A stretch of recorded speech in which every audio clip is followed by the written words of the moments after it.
শুভ দিন। তোমরা প্রত্যেকে নিশ্চয়ই খুব ভালো আছো। আর আমি একদমই ভালো নেই। আমার শরীরটা বেশ খারাপ হয়েছে। কি করে ঠান্ডা লাগলো জানি না।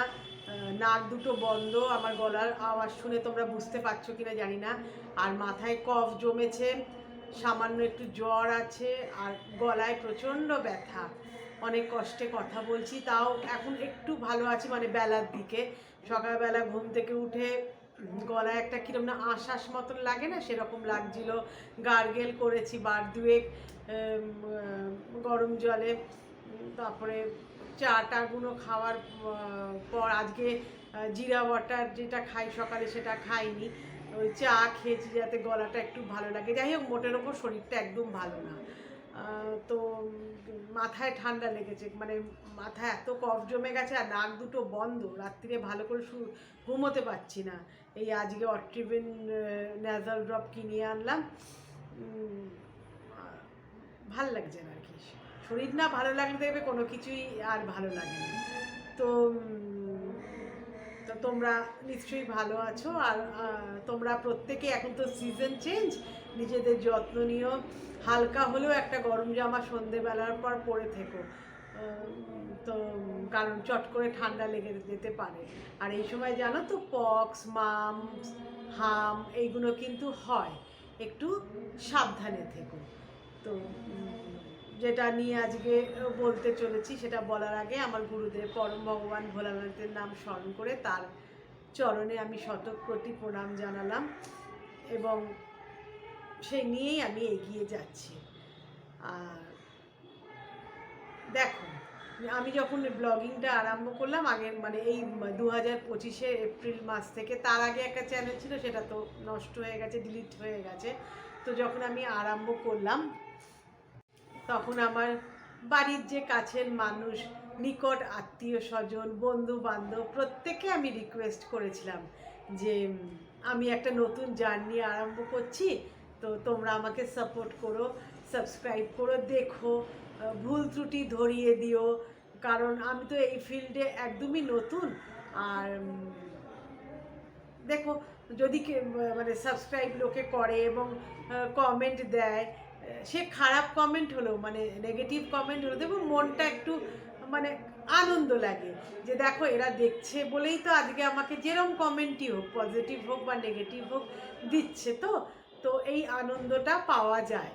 কিন্তু জানো, আমাদের আত্মীয় স্বজনদের মধ্যে সেরম কেউ সাবস্ক্রাইব করেনি, মানে আমার নিজের লোকেরা। আর আমার বাড়ির লোকদের কথা যদি বলে থাকি, আমার মেয়েরা সাবস্ক্রাইব করেছে, আমার হাজব্যান্ডও সাবস্ক্রাইব করেছে, কিন্তু ওই পর্যন্ত, মানে মেয়েদের কথা বলছি না, হাজব্যান্ডের ওই পর্যন্ত উনি কিন্তু আমাকে একদমই সাপোর্ট করেন না, এবং পছন্দ করে না। এটা আমি করি, পছন্দ করে না, নাও করে না, কিন্তু বোঝা যায় তার আপত্তি আছে। তা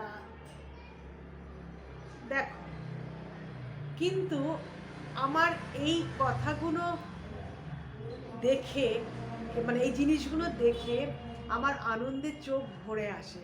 দেখো, যে কজন সামান্য কয়েকজন তো আমার সাবস্ক্রাইবার, এরা তো আমাকে কেউ চেনেও না, মানে তোমরা তো আমাকে কেউ চেনেও না, না, মানে তোমরা মানে আমাদের দেশের কোন প্রান্তে থাকো তাও আমরা জানি, আমি জানি না।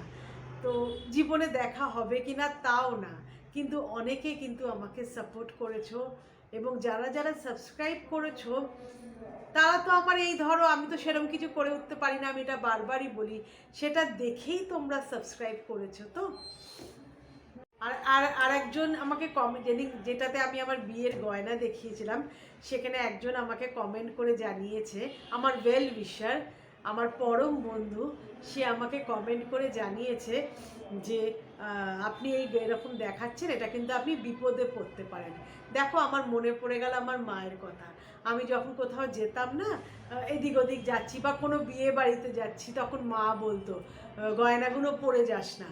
যদিও আমি উবার ভাড়া করেই যাচ্ছি বা ট্যাক্সি করেই যাচ্ছি, কিন্তু গয়নাগুলো না একটা রুমালে বেঁধে নিয়ে যা, ওখানে গিয়ে পরে নিবি, বুঝলি। দিনকাল তো ভালো না। ঠিক আমার মায়ের কথা মনে পড়ে গেল।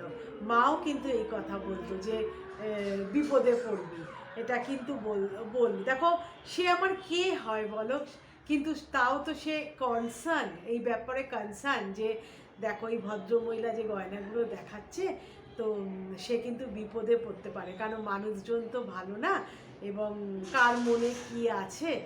দেখো আমার শুনে না সত্যি চোখ দিয়ে জল বেরিয়ে গেছিলো, আমার মায়ের কথা মনে পড়েছিল। তোমার কমেন্ট তুমি দেখবে কিনা এই ব্লগটা আমি জানি না, শুধু কিন্তু তোমার কমেন্ট আমার নিজের মায়ের কথা মনে করিয়ে দিয়েছে।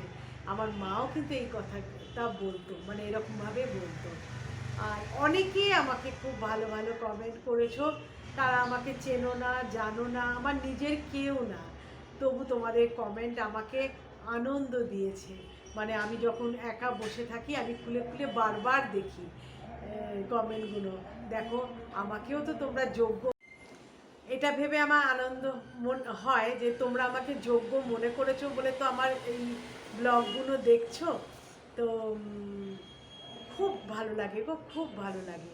আমার নিজের অনেককে বলেছি, আমার আত্মীয় স্বজনরা কেউ সাবস্ক্রাইবই করেনি জানো তো, মুখে কিন্তু বলেছে যে হ্যাঁ হ্যাঁ সাবস্ক্রাইব করেছি। আর যে কজন বন্ধুবান্ধব সাবস্ক্রাইব করেছে বটে, কিন্তু তারা কিন্তু আমার ব্লগ দেখে না, তারা হয়তো আমাকে যোগ্য মনেই করে না। কিন্তু তোমরা যারা আমার দূরে আছো, আমার সাথে কোনো দিন মানে কোনোভাবেই তোমাদের কোনো সম্পর্কই নেই, মানে নতুন, আমরা সবাই নতুন, মানে চেনা জানা হচ্ছে, চেনা জানা ওই অর্থে মানে কি এই কথা বলার মাধ্যমে, তোমাদের কমেন্টের মাধ্যমেই চেনা জানা হচ্ছে। তারা কিন্তু যে কজনই হোক, মুষ্টিমেয় কজন আমার চ্যানেলটিকে সাবস্ক্রাইব করেছো, তারা তো মানে তাদের আমি অবদান কোনোদিন ভুলবো না। এরমভাবে আমার পাশে থেকো, বুঝলে।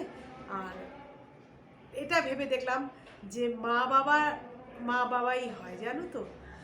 আজ আমার বাপি বেঁচে থাকলে, আমার মা বেঁচে থাকলে কত উৎসাহ দিত বলো তুমি, হ্যাঁ কর, তুই তো কিছু করিস না, বাড়িতে থাকিস, কর না,